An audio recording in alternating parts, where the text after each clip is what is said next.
Hi, everybody, and welcome to the experience. And today we have a really, really awesome guest. I'm very excited. I have a woman who follows the same trajectory in life with consciousness, Allison Coe. Welcome to the show. She is a hypnotherapist and QHHT hypnotherapist, quantum healing hypnotherapy technique.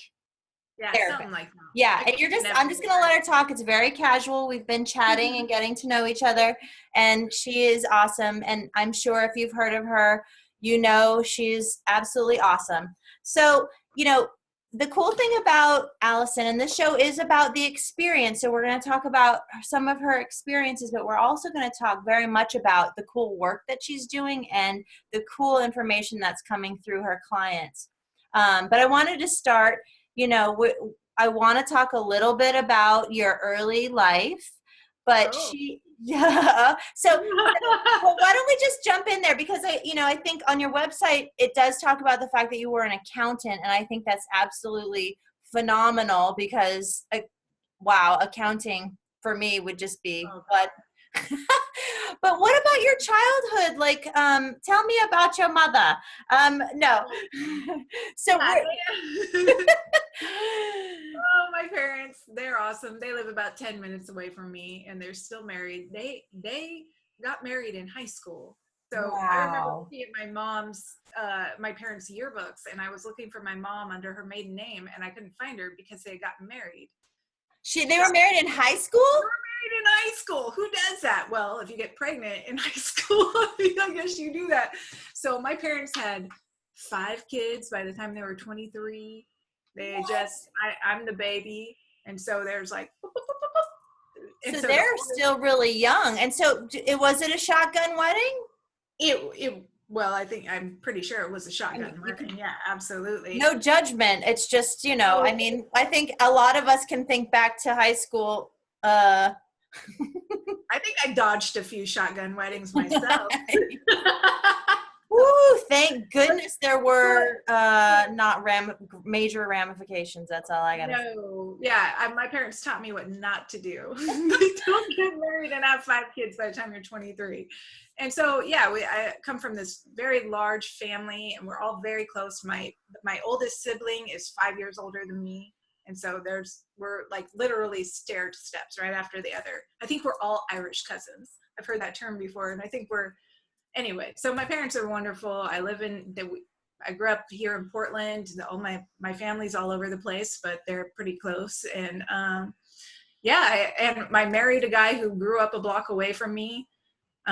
So that's also weird and strange because we have this huge social group because he's younger than me, but his friends were my friends' little brothers and stuff. So we just have this huge group of friends here, and it's constantly getting bigger and broader. Fun. That sounds fantastic. I hear great things about Portland.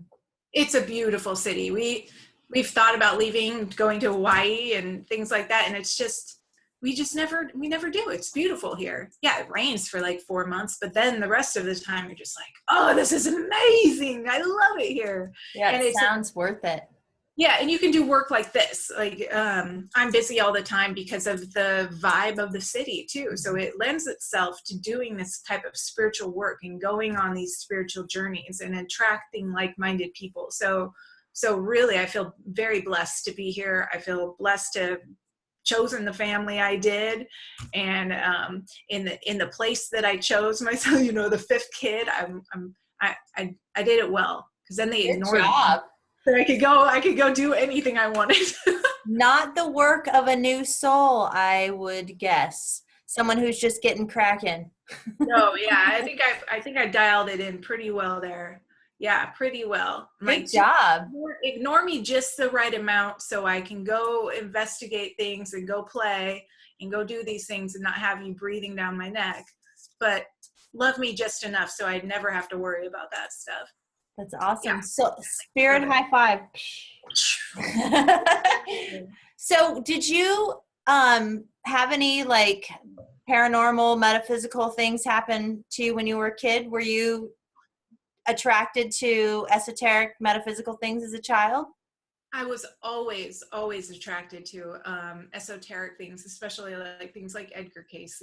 I mean, the whole phenomenon that is Edgar Cayce and was Edgar Cayce. I mean, that was always an attraction. But my own experiences, no, nothing. I was like, what is wrong with me? Like, I don't hear things, I don't see things. And it took me years to figure out that not everybody gets messages the way I do. It's unique to me, and I had to really cherish that. It's not unique to me. I mean, other people get this stuff, but I get knowings. I know things. I know truth. I just all of a sudden get something like delivered to me. Well, and that's a really important thing for people who are paying attention. That knowing is how does it feel within you? Like what is the difference between a knowing that you've learned and a knowing that just sort of drops in for you? So it's having a completely new idea that I've never heard outside of me before.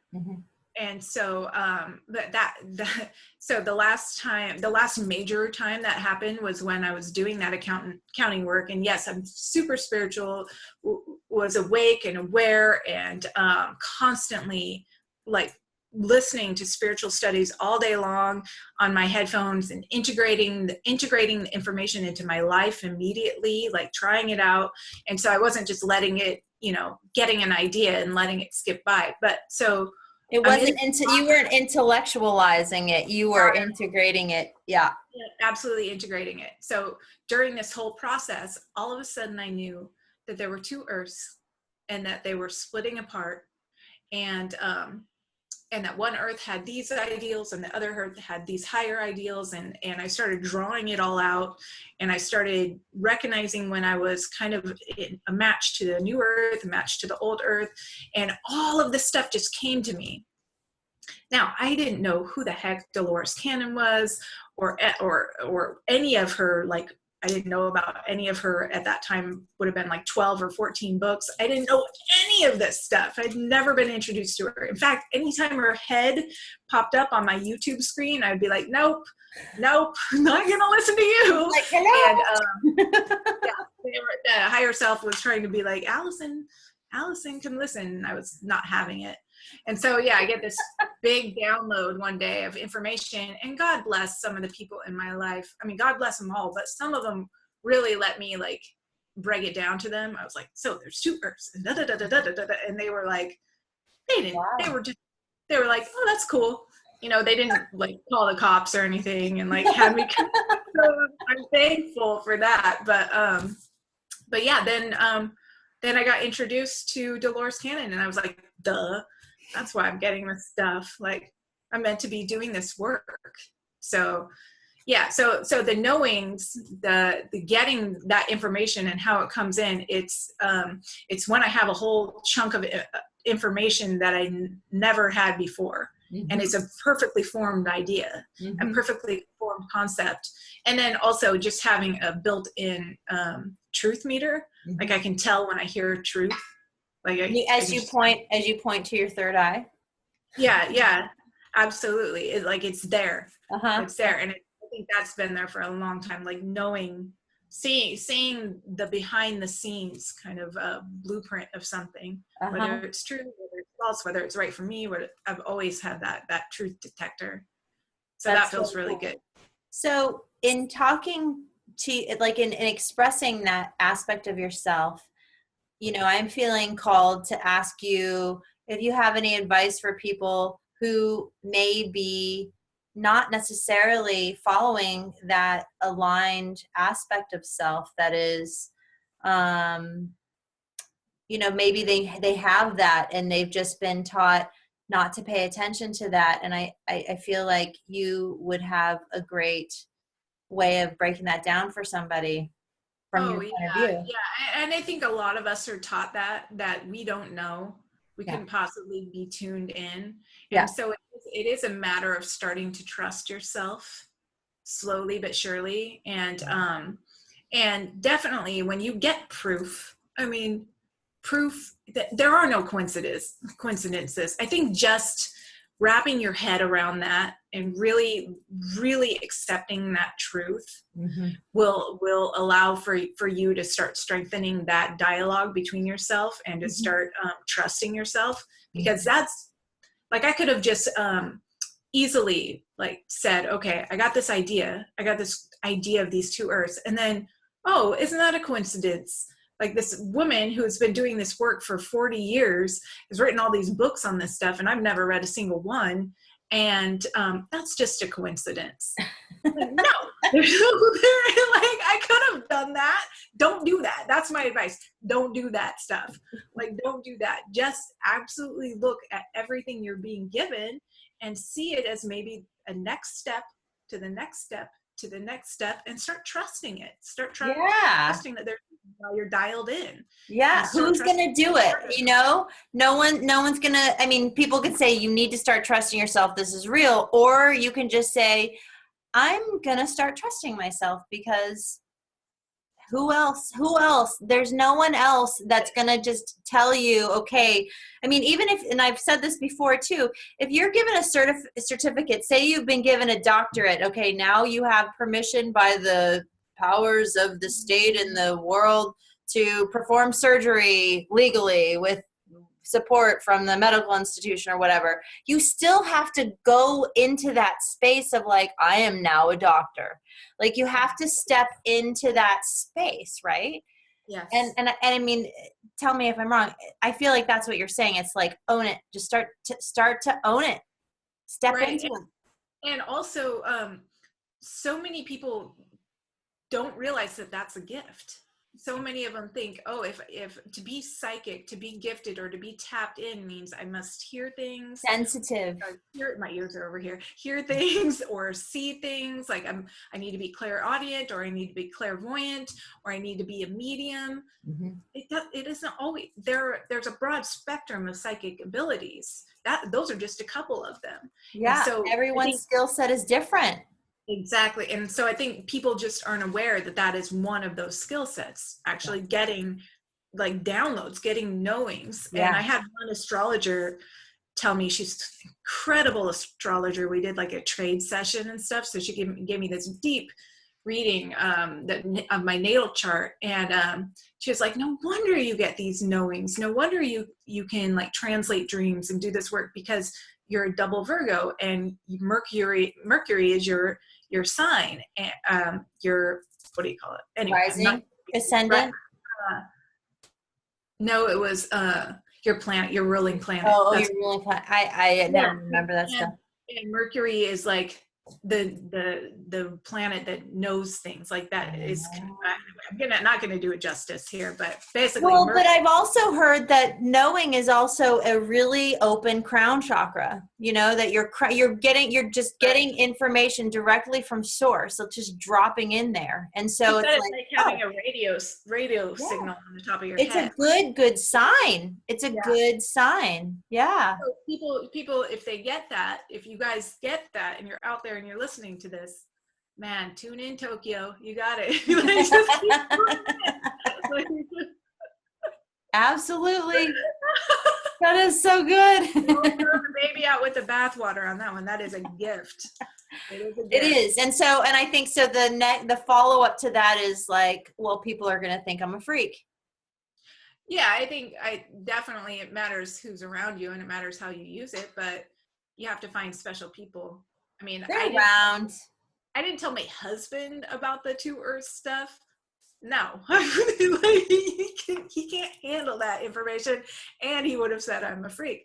I had to tell certain people who were I knew might be kind of receptive, or were supportive, or whatever, that kind of mentality. So definitely choose who you choose wisely. Well, but I think that also brings up another really good point, which is, when you don't have a partner that understands, but you love them and you want to be together, talk about that a little bit.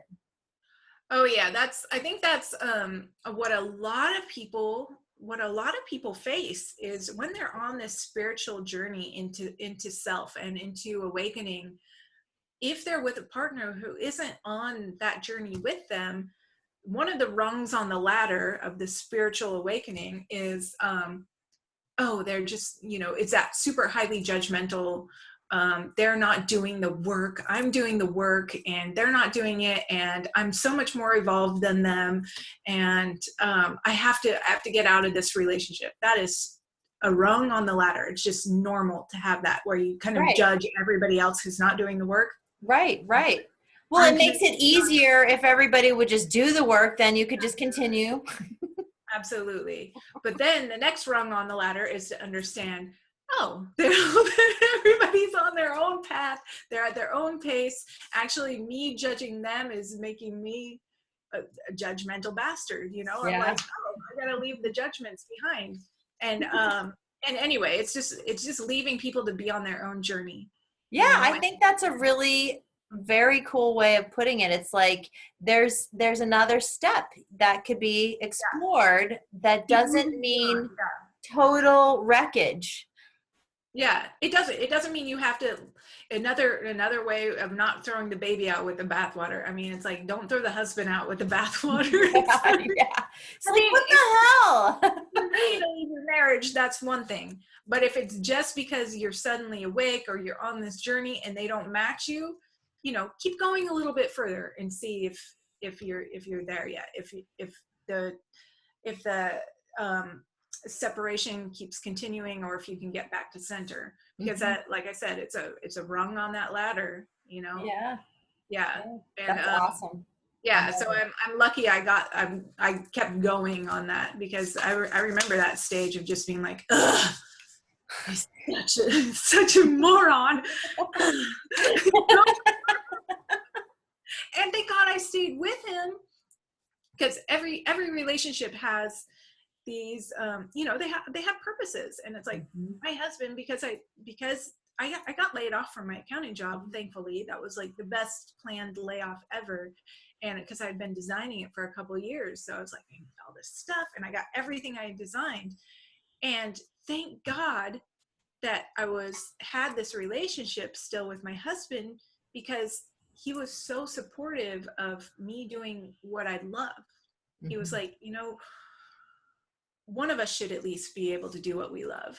And I was like, now I see why I stayed with you. Yeah, totally supportive. That's so good. Because it was for a higher purpose, because doing what I love was being of service to others and helping awaken others. And so it wasn't just being selfish and like sitting around and eating candy and watching TV, which is also what I love, but I'm not going to do that. Something like that. That's at nighttime, man. I got to stay busy during the day. So he was just supportive of that, and he brought in a steady income while as like creating your own business, you don't have a steady income stream yet, and so he was the backbone for my success. That's sure. So good. Yay. So now I can leave. Now I can really leave. No, I'm just waiting. Now you're out of there. Thanks, honey. Bye-bye. No. Well, and I think too that it brings up an element of intimacy too. I think relationships can be fragile, and if people don't have the ability to connect in deeper when they're finding their deeper self, and to somehow hold the space and explore a new way of connecting in a deeper way, like it can cause like an irreparable fracture. Absolutely. But if people, are able to go deeper, I mean, ultimately it's like, I like how Abraham Hicks talks about relationships. What is it that you want in your relationship? Is it just this piece, and then they're able to have absolutely every aspect of what you want represented, like they're totally nailing it, and it's just this one little piece, So yeah, I mean, it's an opportunity to go to that higher rung. It's an opportunity to go deeper into partnership too. Yeah. And recognizing that nothing on the outside is going to, make you happy. It's not like leaving your partner who doesn't match you is going to make you happy. And that's the other rung on the ladder too. It's like recognizing, this is all an inside job. Yeah. I actually thought the other day, I was like, the only thing more annoying than being around somebody who's asleep, like being in a partnership where they just not making choices based on an awakened like view of the world, which, you know, my husband has a name, but that's just what I'm going to say. The one thing that's more annoying than that would be if he was awake suddenly. I'd be like, oh God, now I have to do Now I really have to rise to the challenge. I'm going to have to like help you along and all this stuff. So anyway, so the awakening process, it's a slog, man. It's not always pretty, and good God, right? Because I have a friend whose husband just woke up one day in the summer, and she's like, he's telling me all the stuff that I already know, because we've been slogging away for 12 years or something together, side by side, me and this friend. And like, she's like, he's like talking to me about chakras. And that's awesome. I mean, I gotta say, like, if the adjustment can be made, it's awesome. Because my husband is woke. I mean, that's the new vernacular, woke. And it's phenomenal. It's really fun. I encourage it, but I think it's probably part of my plan, because I don't know that I would be on that second rung. I know. I mean, people are going to yell at me for saying that stuff, but no, I love it. I think it's true. It's so true. And they're not easily, let's say, they don't wake up gently and beautifully. And so I'd be like, oh God, I got to deal with this awakening process with another. It takes all kinds, and it's a real, I think that we can trust, you know, we're both hypnotherapists that work in the spirit realm. Like we can trust that we laid out a pretty awesome plan. And so, like, feel into that, peeps. Like, don't just throw out the hubby with the bathwater. Yeah. just take a pause. Take a pause. take a nice pause. So, go ahead. Go ahead. If he wakes up tomorrow, don't throw him out either. No. What? You're what? No. Okay. So did you have an actual, like, did you have some sort of like quintessential awakening experience moment, or what happened for you? Man, no. Because I can't come up with one, then it's no. It's okay. No. It was just a journey. It was a constant journey toward relief. That's what I needed. Beautiful statement. Yeah. I was just looking for more and more relief from what was going on in here. Mm-hmm. That's exactly what I needed. And so that was how I got there. Awesome. It was a long journey. It sounds like you had to, relentless. You had to be relentless about, like, there's something here that's not lining up for me. Yeah. And I gotta figure it out. Otherwise I'm out. Like, I'm out, you know. I was just one of those people of like, I am fine with taking off right now. Yeah. And, but I was also aware that my beautiful big family, that's not okay. Yeah. Know?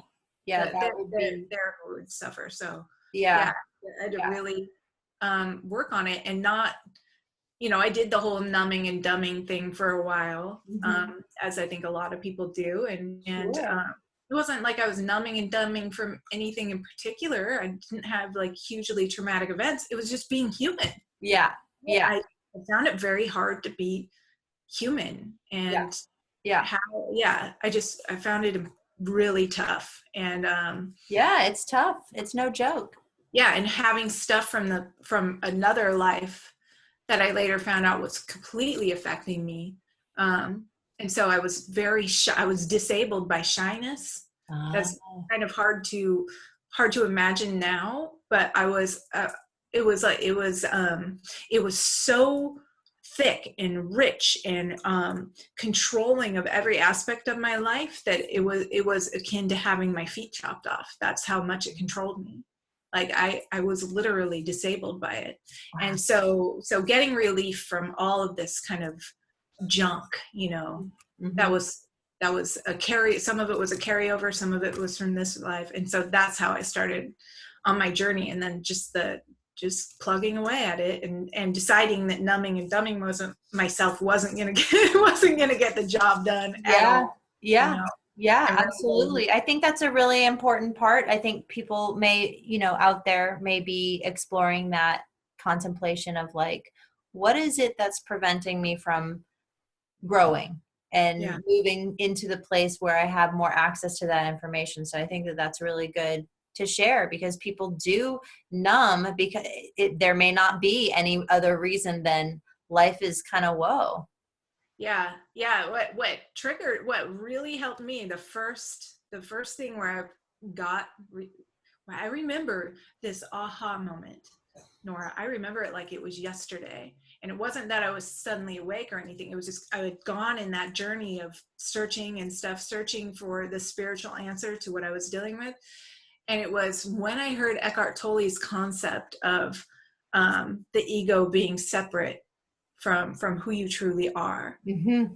And you are not your thoughts. I was like, oh, well, duh, that's what's going on here.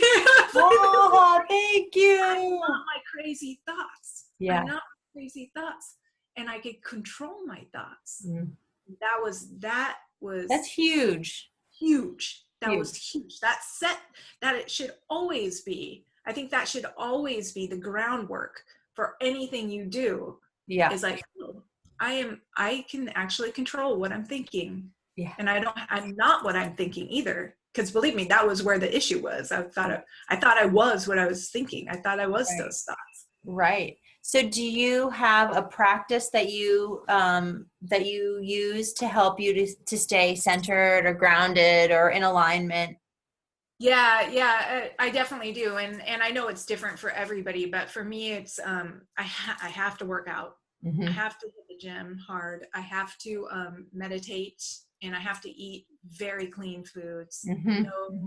No products, no nothing. I mean, basically vegan, except for every day I have freshly shaved Parmesan on my salad. Like, Yum. I love that. But like a completely clean everything that's going into me, and moving energy constantly through the workouts, and then connecting to source, higher power, and sending out love. So those are the three things I can't live without. And there are things those are the three things that center me. I shouldn't say live awesome without.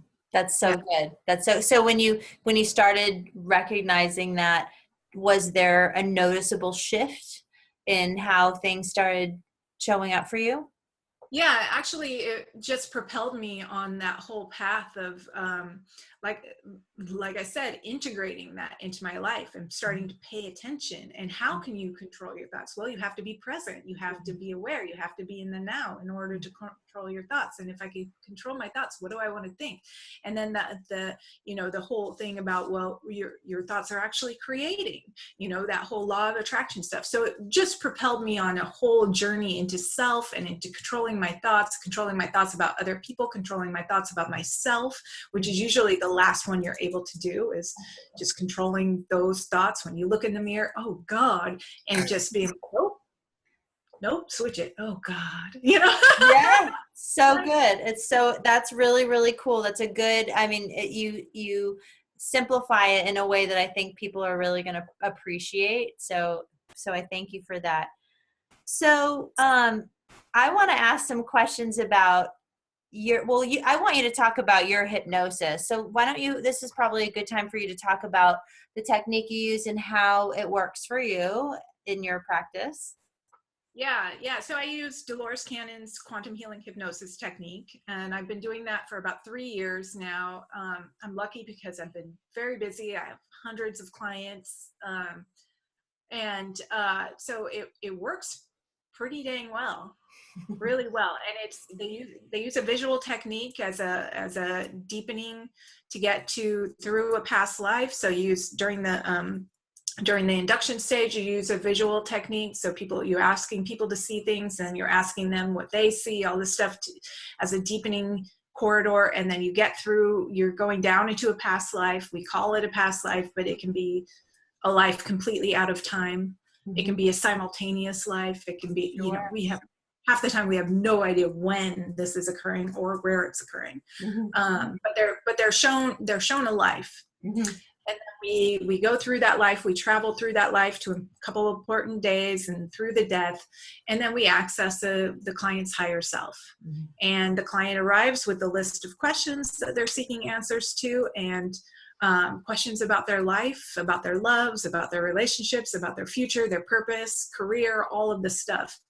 And so I pull out that list of questions and I start asking them in the higher self, and the answers come through.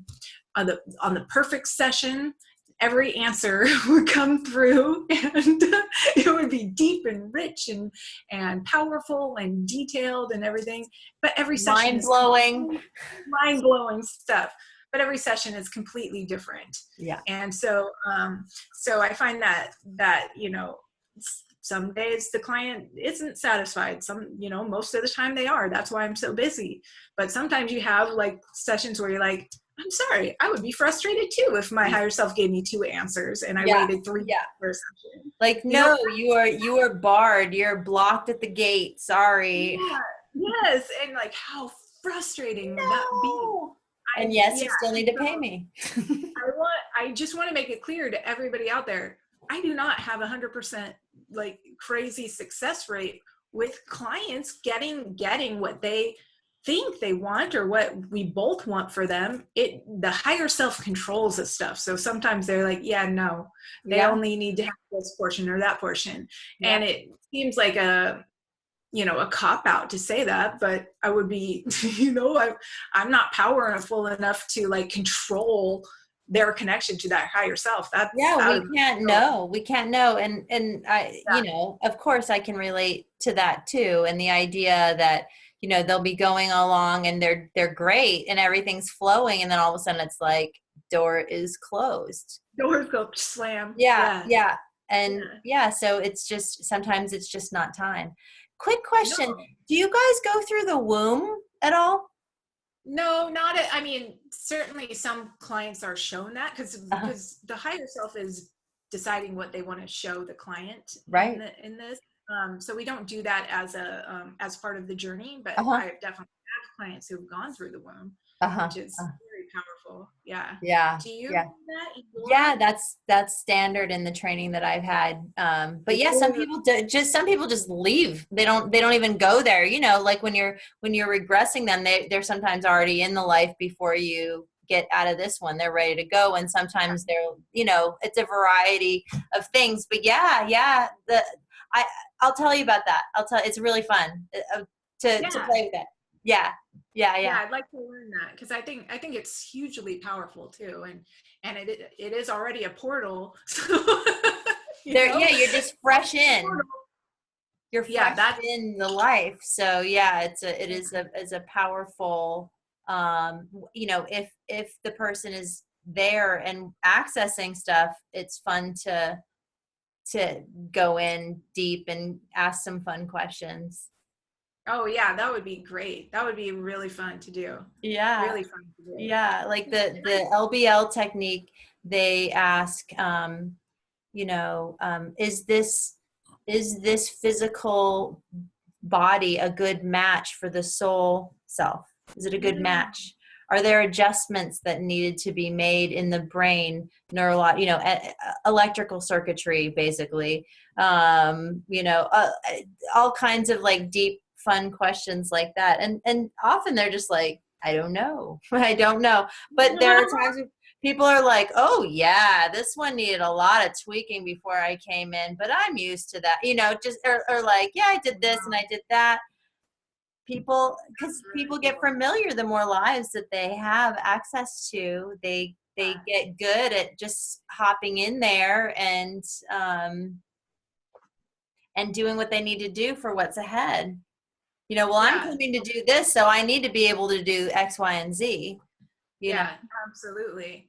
It makes total sense. So, because we get it where, the opposite is true. They're having this issue because their soul doesn't have the correct energy flow for this and this and this. So it can lead to all sorts of problems. So that is really interesting.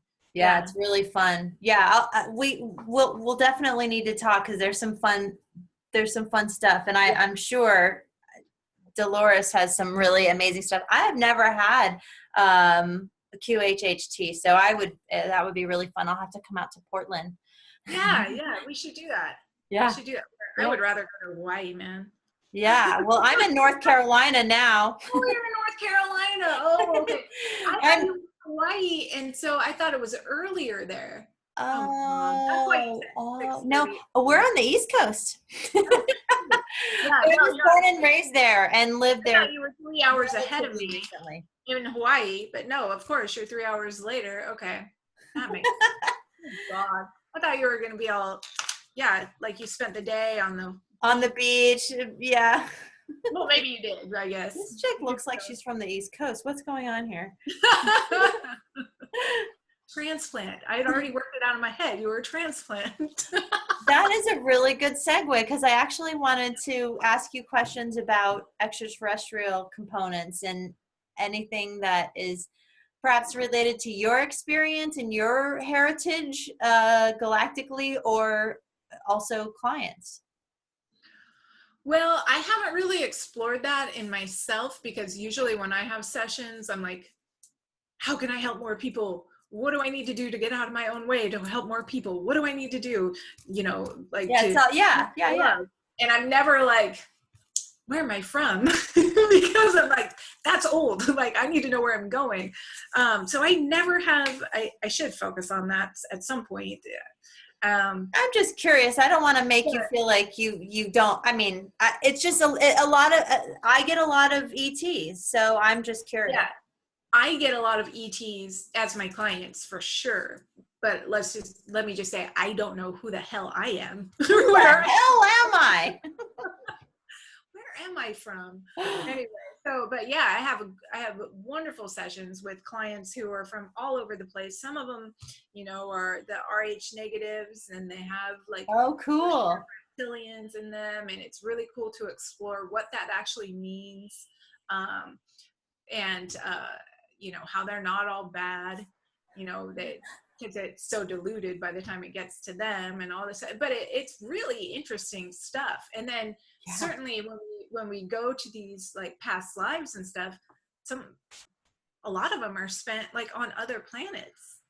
It could be a purple skied planet with tall, beautiful cliffs with all these water, and the beings are, God, I think they were gray, and they had webbing, and they were like webbed hands and feet, and they were asexual, and they had a hive mind. It's like that was like 2 days ago that I had that one. Wow. And it's amazing stuff, amazing worlds out there, amazing dimensions. And I think to me it's like I just am very aware now of how many possibilities exist. Like, if you can think of it, it's totally possible. Yeah. Positive and negative. Yeah, and I would encourage viewers, if you're feeling a pull to the sky, to the galactic possibilities, check it out. Like, go see a hypnotherapist about this, because you might have access to your heritage. Yeah, I remember hearing Barbara Marciniak. Mm-hmm. It wasn't her voice, her channeling voice, because that certain voices, I'm like, I can't listen. I've heard that. I actually haven't listened to her, but I know of her. She's Pleiadian, right? She channels the Pleiadians, and I remember hearing it was somebody else's voice who like basically summarized a bunch of her information that she had channeled in. And when I heard that, it was like, ding! It was like a tuning fork went off inside of my body, and I was like, oh, but I don't have validation to say beyond that, to say like that's where I'm from. And I know it's such the cool thing to say that I refuse. Right, it's very trendy. Everybody's doing Pleiadian, yeah. So, but I remember having that tuning fork go off when it was like Galactic Federation of Light, we're calling you, and I was like, okay. Going for duty. I was doing my makeup, getting ready for my day at accounting. Like, I was like in the morning, just taking my shower, putting on some makeup, whatever you got it, whatever I was doing at the time. But I remember exactly where I was, and like hearing that and just being like, oh, I just got called. Like, I remember that.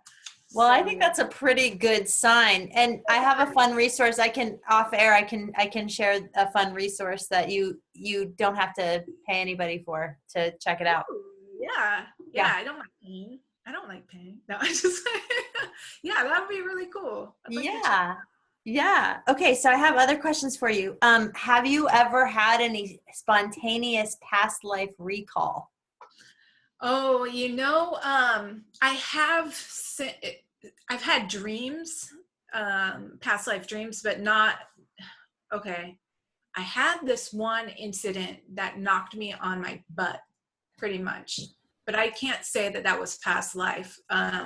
It was just kind of like a glitch in the matrix, if you Ooh, will. share that. Do tell. I think I talked about it in one other interview, because I was like, it was the weirdest thing that I ever recall experiencing, where I was out camping with my cousin and my daughter a couple summers ago, the summer before last, and one of my other cousins was taking us to this one area. Anyway, we get out of the truck. As we arrive, we get out of the truck, and as I'm stepping out of my truck, and I had been driving, so it was perfectly fine. I step out of the truck, and I'm somewhere else. Whoa. It's like, for a while, I can't remember who I am, it's like Allison and my story and who I was with, and the fact that I was at this place in this truck and just getting out, disappeared for a couple minutes. Wow. And it was like all of a sudden, and it wasn't that anything else filled its place. It's just that there was an emptiness there. Uh-huh. And I was like, wait, where am I? Who am I? It was like it disappeared. My history disappeared. Uh-huh. All memory disappeared for a couple minutes, and it felt so strange. It took me, like, it knocked me on my butt, Nora, where I was like, what in the world? It's kind of like an NDE in a way. I mean, like I've heard people talk about NDE or read NDEs where it's kind of similar. I had that experience after Marconics recalibration. Ooh, really? For a long, like days, nothing was in my, it wasn't that I didn't know who I was though, but I just nothing came in. I was just sort of like, it was like crickets. And I was like, there was no flowing. It was just clear. It was so crystal clear, but I was not hearing anything. So I was like, you're used to like stuff coming, but there was nothing. And like, I even missed my flight home. I was like, oh, like life. It took a while to come back in. It was a trip. But so your experience, how long did that last? So it was just a couple minutes, but it took me like 15 minutes at least to recover from it. And then in even longer, because it took me 15 minutes to get my footing. And when I say footing, I don't mean like literal. I mean like figurative. Like took me 15 minutes or so to be like, okay, I'm Allison. I anchor and like telling myself my history almost. Wow. Like we're camping, we're doing this, and it was like going through step by step. Okay, I'm Allison. It was like, it was so weird. It was like everything just deleted for a minute, and wow. I was there, and I was like, who are these people? Like, I don't belong here. Like, whoa! We so have to explore that. Oh, we have to explore that. You should. I never asked that in one of my own sessions. I've never asked that. We should totally explore it because it was so trippy. It sort of feels a little bit like a walk-in moment. It did, but it was like when I got back, I was still me. Right. But like your DNA has the memory of you. So the biological aspect of you is the Allison part. Yeah. It's weird because my concept of walk-ins is that another soul comes in and then they almost like live a different path than where you were headed in a way. Yeah. That's what I've heard too. And that didn't really happen. But there was definitely like a moment of having to boot back up. Reboot. There was I think that is a perfect term for it. Thank you. Yes. I had to reboot, Nora. It was like my computer brain. Your mainframe pooped out for a second. So what happened in that time frame, and and was it even bigger than 2 minutes? All I remember was 2 minutes of just being like, whoa. How was your life different from that moment? I'm Not at curious. all. Not It's at not all. different, not at all. So it was No. it was a glitch in the matrix, kind of. Yeah, it was just a weird where I didn't exist all of a sudden. Whatever makes me, like the egoic conscious mind, you know, that wasn't there. The soul was still there, but it was like, oh, yeah, none of the shell was there. Oh, my family's home, so just Okay, well, we can wrap it up. Needless to say, there is just so much we could be talking about, and so I'm gonna have to ask you to come back on the show. Oh, please do. I have some, I really want to share this one experience. I've only shared it one other time, and it was one of the freakiest bits of information that came through a hypnosis session. Share it. Freaky. You want me to share it right now? Can you, or you want to? Can you? Yeah. If they're chill for a minute, which they're used to me. It's anyone's guess.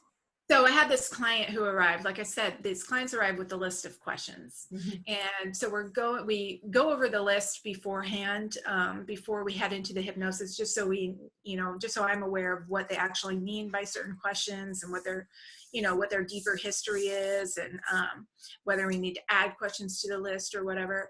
And so I'm going through the list with this client, and at the very bottom is a question about a little boy who disappeared from Portland about 7 years ago.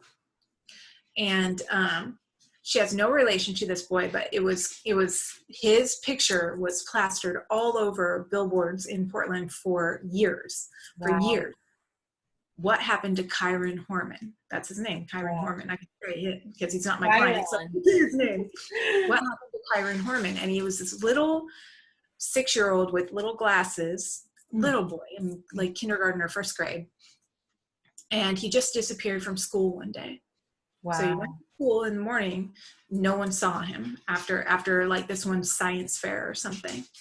Okay, so my client's question was like, what happened to him? I've always been curious. Like, what happened? And so I was like, all right, this will be interesting, So we're going through her session, and we're, like I told you earlier, I love laughing. I mean, we're laughing, we're joking, and even with the higher self, like it's like having a phone call. To me, I'm like, yeah, what are you doing? Oh, that's hilarious. Like talking about the other person, and so I'm laughing, I'm joking with the higher self, and along with her questions and stuff, and like we're getting fun, silly answers and stuff. And then we get to this question, and I say, okay, well, she'd like to know what happened to, I'm looking for my family, what happened to Kyron Horman? And the energy in the room just went like, oof. I know that feeling. All of the joy kind of left, and it wasn't evil or anything like that. Nothing like that. It was just, really changed. Yeah. And it can change completely from this kind of lighthearted banter and all this stuff and answers. And it was, and it said, he died. He was killed. His stepmother did it, and she strangled him, and she buried him. And we're going, like, any piece of information that we're getting, we're like, oh my God, what's next? Why would somebody do that? What happened? And it was like, she was jealous of him. She had another baby with the dad, and she was jealous of their relationship, and she picked him up from school and then killed him. And I was like, what did she do? And it said she strangled him. And I said, are his glasses with him? Because he had these little glasses. And said yes. And I said, well, strangling's that's pretty hardcore and very violent. I was like, how is he able to still have his glasses on? And they were like, she went over, picked up his glasses. They're all crooked. They've come off, and put him back with him. And I was like, why would she do that? And it said just to get rid of evidence, and that he's buried in this. So in Portland, we have the biggest inner city park in the world. Oh, wow. And it is miles and miles of forest, basically on a hill. And it's called Forest Park. And there are like hundreds of miles of trails and all this stuff in there.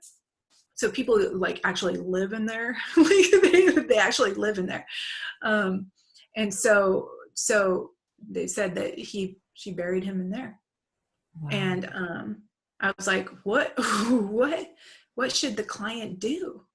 Yeah. You know, because I'm like, this is this is your session.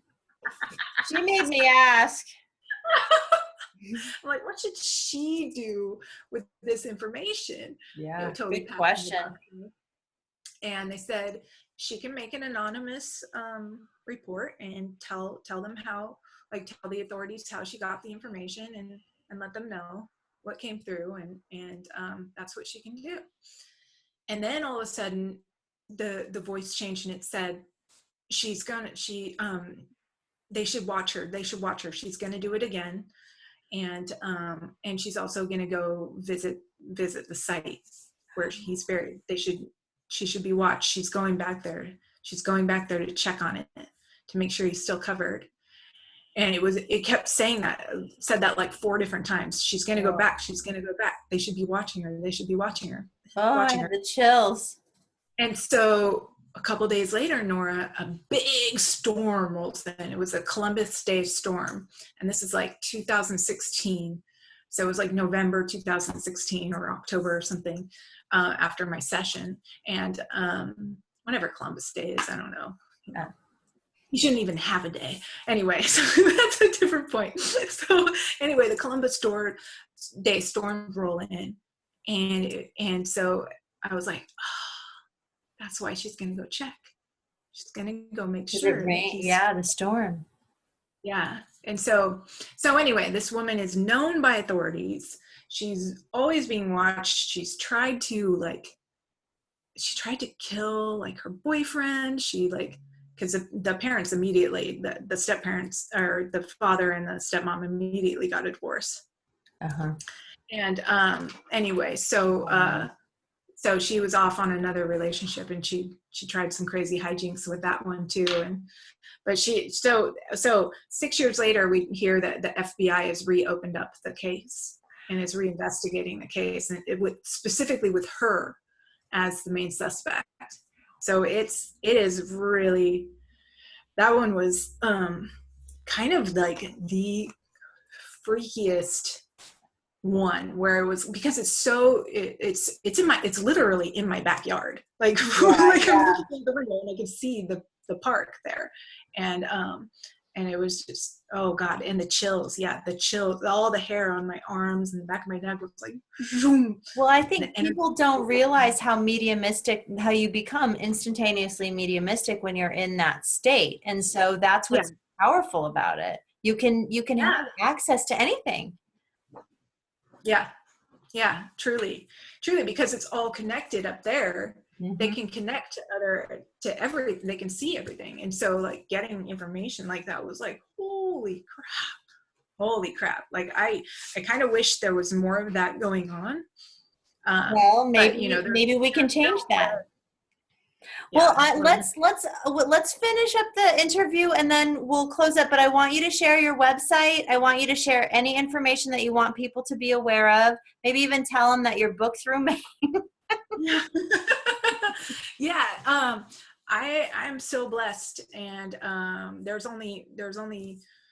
only able to do 1 session a day and only like 4 days a week. And so I'm completely booked until May. And so if people go to my website, www.soulfocus-hypnosis.com, they'll be greeted by a sign that says, I had to stop booking for a while, but with links on it to find other practitioners, because there are amazing practitioners, thousands of them all over the world, in every state, city, everywhere, who are looking for clients.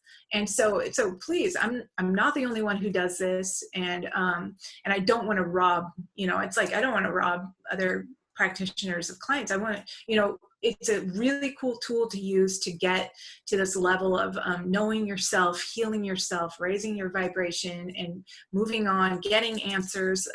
It's an amazing tool, and I certainly wish that everybody would try it. And so, yes, there are links there to find other practitioners for sure. That's awesome. Awesome. Well, thank you so much for being on the show. And I cannot wait till we have another opportunity to have you on the show. And I'm sure people are going to be having questions, and we'll answer those the next time. So don't forget to share and subscribe, and we'll get back at you later. Thanks a lot for sharing on the experience. Thank you, Nora. Thank you so much. You're welcome. Mwah! All right, we're going to talk later, girl.